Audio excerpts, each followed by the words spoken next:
하나님이 쓰시기에 합당한 그릇이 되어요라는 제목으로 여러분과 말씀을 나누도록 할게요.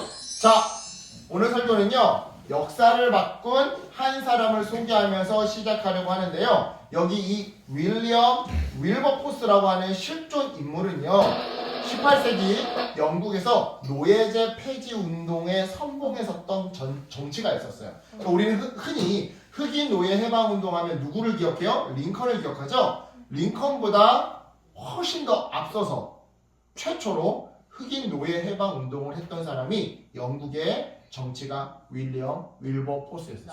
그 당시 영국에서는요, 노예 무역이 경제의 중심이었고 따라서 노예제 폐지는 불가능해 보였는데요. 하지만 윌버포스는요, 하나님께서 나를 부르신 이유는 바로 노예 해방을 하라는 것이다 라는 확신을 가지고 자신의 삶을 노예 해방 운동에 헌신했어요. 즉 그는요, 노예 해방 운동을 하느라 평생 동안 수많은 반대와 비난, 심지어는 살해 협박과 살해 시도까지 견뎌야 했던 거죠. 하지만 이러한 어려움 속에서도 그는 끝까지 포기하지 않았고요. 그 결과 노예 무역은 영국에서 완전히 폐지되고 수많은 흑인들이 생명의 존엄성을 얻게 되었는데요. 이처럼 여러분, 하나님은요, 준비된 사람을 통해 하나님의 선한 일을 이루셔요. 그래서 오늘 본문에서 바울도 디모데를 향해 주인의 쓰심에 합당한 그릇이 되라 라고 권면했던 거죠. 이 말은 하나님이 기뻐하시는 자로 준비되라 라는 뜻이었는데요. 오늘 설교 말씀을 통해서 우리가 어떻게 귀하게 쓰임받는 하나님께 귀하게 쓰임받는 그릇으로 준비될 수 있는지 한번 살펴보도록 할게요. 자, 오늘 본문 20절에서 바울은요, 큰 집에는 금과 은의 그릇이 있을 뿐 아니라 나무와 질그릇도 있어 귀히 쓰는 것도 있고 전히 쓰는 것도 있나니 라고 말해요. 자, 본문에서 큰 집이란 하나님의 집, 곧 교회를 뜻하는데요. 여러분, 교회 안에는요, 다양한 사람들이 있어요. 그리고 그 다양한 사람들의 각자의 역할은 다 다르죠. 어떤 사람은 설교하고, 어떤 사람은 아픈 사람 신방 가서 기도해주고, 어떤 사람은 꽃꽂이 통해서 교회를 예쁘게 장식해주고, 예를 들어 고은영 지사님 같은 경우에는 막 크리스마스 때 풍선 아트로 교회 예쁘게 장식해 주시잖아. 이런 거 하는 분도 있고, 김정래 권사님처럼 교회 여러분 어린이들을 위해서 기도해 주시는 분들이 있고, 유난히 권사님처럼 찬양을 하시는, 사람들마다 다 은사가 다양해요. 그죠? 그래서 어떤 사람은 금과 은처럼 특별히 주목받고 앞에 서서 쓰임받는가 하면, 어떤 사람은 이 나무 그릇이나 질그릇처럼 그냥 평범해 보일 수, 무던해 보일 수 있는데요. 중요한 것은 여러분, 우리가 그릇의 재료나 외형에 집착하지 말아야 한다는 거예요. 그것보다 목적에 집중해야 한다는 거죠. 자, 이게 무슨 말이냐 보세요. 세상은요, 때때로 우리의 재능이나 지위를 중요하게 여겨요. 한마디로 공부 잘하는 재능은 칭찬을 많이 해주지만 청소 잘하는 재능은 별로 칭찬 안 해주더라 이 말이에요. 또한 작은 집보다는 큰 집에 사는 사람들을, 돈을 적게 버는 사람보다 많이 버는 사람들을, 청소부보다는 의사를 더 인정해주고 알아주더라 이 말이죠. 하지만 하나님은요, 우리를 재능이나 지위로 평가하지 않으세요. 여기 보면 여러 건물들이 있죠. 근데 그 건물을 위에서 내려다보고 있다고 생각을 해봐봐. 그러면 높이 구분이 보여요? 안 보이지. 목사님이 얘기하고 싶은 건 이거야.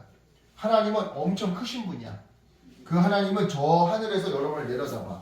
그러면 누가 180이고 누가 120이고 이건 중요하지 않아. 남자 키 165 또 190 이건 중요하지 않아.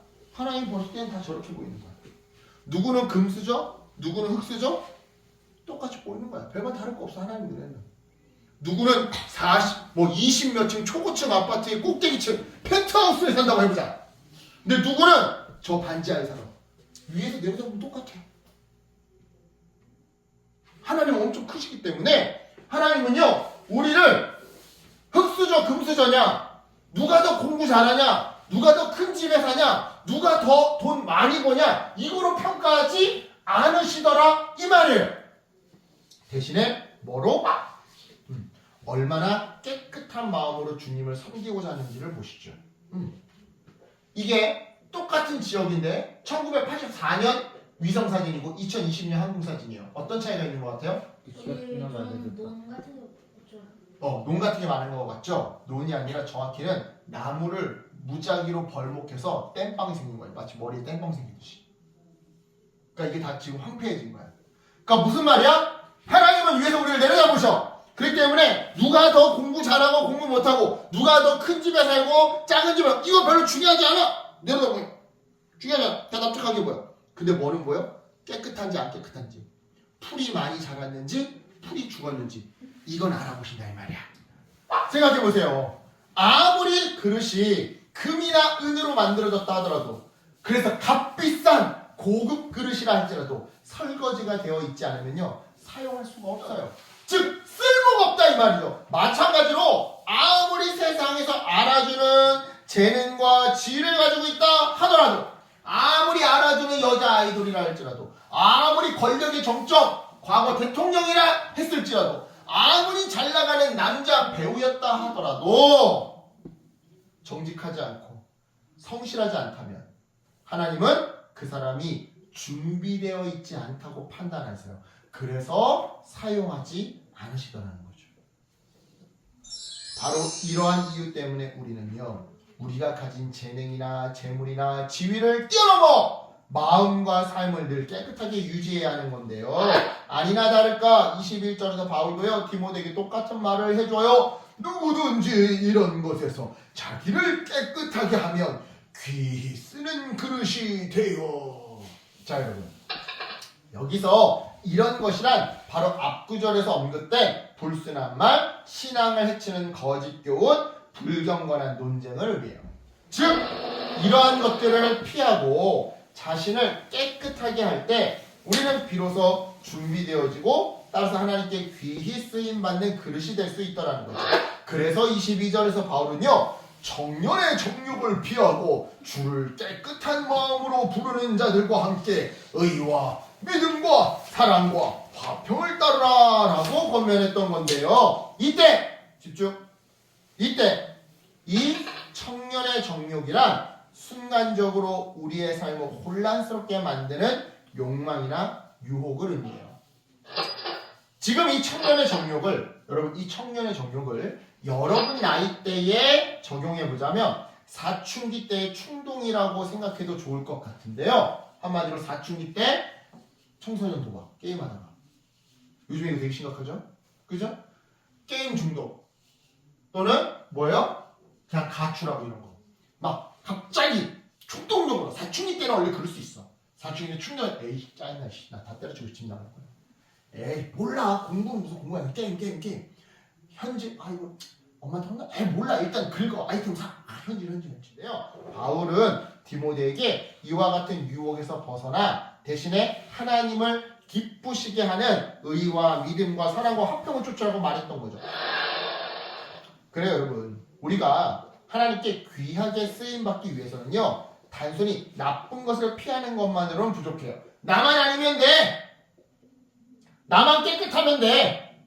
나만 안 아프면 돼. 나만 게임 안 하면 돼.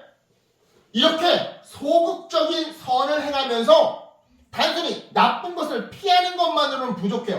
다시 말해, 악을 단순히 피하지만 말고 선을, 그러니까 의와 믿음과 사랑과 화평을 적극적으로 실천해야 한다 이 말이죠. 시시한 약자를 위해 시시한 강자와 싸우는 거란 말이요. 이게 정의야. 왕따 당하는 애, 걔 보잘것없어요. 걔 중요한 애도 아니에요. 그냥 걔 도와주면 나만 피곤해요. 그 시시한 왕따를 위해서 저 시시한 일진 애들, 저거 세상 나가면 아무것도 아니거든. 세상 나가면 문신하는 했던 애들 다 문신 대충이라고 욕먹거든. 그러니까 시시한 왕따를 위해 시시한 일진과 싸우는 거란 말이야. 이게 정의야. 적극적으로 나만 안 나가면 돼, 나만 깨끗하면 돼, 나만 죄 안 지으면 돼, 이 정도에서 끝나는 게 아니라, 이런 맥락에서 여러분 의, 정의로운 삶, 그리고 믿음, 하나님을 신뢰하고 사랑, 서로를 사랑하며 화평, 평화롭게 지내는 것이 하나님께 쓰시기에 하나님께서 쓰시기에 합당한 그릇의 모습이에요. 즉 이와 같은 마음가짐으로 우리가 살아갈 때 우리는 하나님께 귀하게 쓰임받는 이 접시처럼 귀하게 쓰임받는 그릇이 될 수 있더라 이 말이죠. 바로 이러한 맥락에서 23절로 25절에서 바울은요 어리석고 무식한 변론을 버리라. 주의 종은 마땅히 다투지 아니하고 모든 사람에 대하여 온유하며 가르치기를 잘하며 장묘라고 말했던 건데요. 쉽게 말해 사람들과의 관계에서 다투지 말고 온유하게 대하라는 의미예요. 실제로 예수님께서는요 항상 온유하고 겸손하게 사람들을 가르치셨다 그랬어요. 따라서 우리 역시 다투고 싸우고 정죄하기보다 쟤 때문이에요 고자질하기보다 어떻게 된다는 거예요? 온유한 마음으로 옆 사람을 인도해 주어야 하는데요. 왜냐? 우리가 옆 사람을 온유하게 대할 때 그 옆 사람들도 사탄의 올무에서 벗어날 수가 있거든요. 정말 그러한지 우리 마지막으로 26절을 살펴보도록 할게요. 자, 26절에서 바울은요 사탄의 올무에서 벗어나 하나님께서 주시는 회개함으로 진리를 알게 되리라 라고 말하는데요. 자, 우리가 하나님께서 쓰시기에 합당한 그릇이 되어서 그 사랑과 온유함으로 옆 사람들에게 진리를 전하잖아요. 그러면 어떤 일이 벌어지느냐? 하나님이 나라고 하는 그릇에 사랑을 담아 하나님의 정의를 담아 하나님의 자유를 담아 주변 사람들에게 그 사랑을 전달해 주실 거예요. 그래서 나를 통해 주변 사람들에게 자유와 생명이 전달되어지는 그런 일이 벌어지게 되는 거죠. 마치 설교 처음에 설명했던 윌리엄 윌버포스처럼 말이에요. 그런 의미에서 하나님께 쓰임받는 그릇이 된 한 인물을 이야기하고 설교를 마치고자 하는데요. 바로 조지 뮬러예요. 조지 뮬러. 이 사람은요 19세기 영국에서 고아들을 위한 사역을 펼친 사람이었는데요. 자, 여기서 문제. 조지 뮬러는 일생 동안 몇 명의 고아들을 돌봤을까요? 만 24명의 고아들을 평생 동안 돌봤다고 해요. 자, 여러분 정말 대단하죠? 조지 뮬러가 이처럼 헌신적인 사역을 할 수 있었던 것은요 그에게 재능이 있었다거나 돈이 많다거나 또는 사회적인 지위가 높아서 도와주는 사람이 많았기 때문이 아니었어요. 오직 하나님을 신뢰하고 하나님께 순종하면서 자기 자신을 하나님이 쓰시는 그릇으로 내어드렸기 때문에 가능했던 거죠. 그래요 여러분, 우리가 귀하게 쓰임받는 그릇이 되기 위해서는요 조지 뮬러처럼 하나님의 말씀을 믿고 순종하며 하나님을 딱 붙어서 의지하는 삶을 살아야 해요.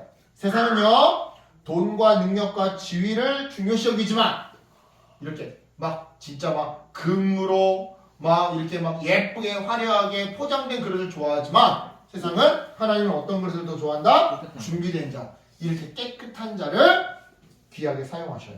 다시 말해 우리가 마음과 삶을 정결하게 하고 온유와 겸손으로 진리를 전하는 도구가 되기를, 하나님의 도구가 되기를 바라시더라 이 말이죠. 그러니까 여러분 오늘 이 말씀을 마음에 새기면서 우리도 각자의 자리에서 주님께 쓰임받기를 소망했으면 좋겠어요. 그래서 깨끗한 삶, 의와 믿음과 사랑과 화평을 실천하는 그러한 삶, 온유한 삶, 그래서 자유를 선물하는 삶을 살아가는 여러분 되기를 예수님의 이름으로 축복합니다. 아멘.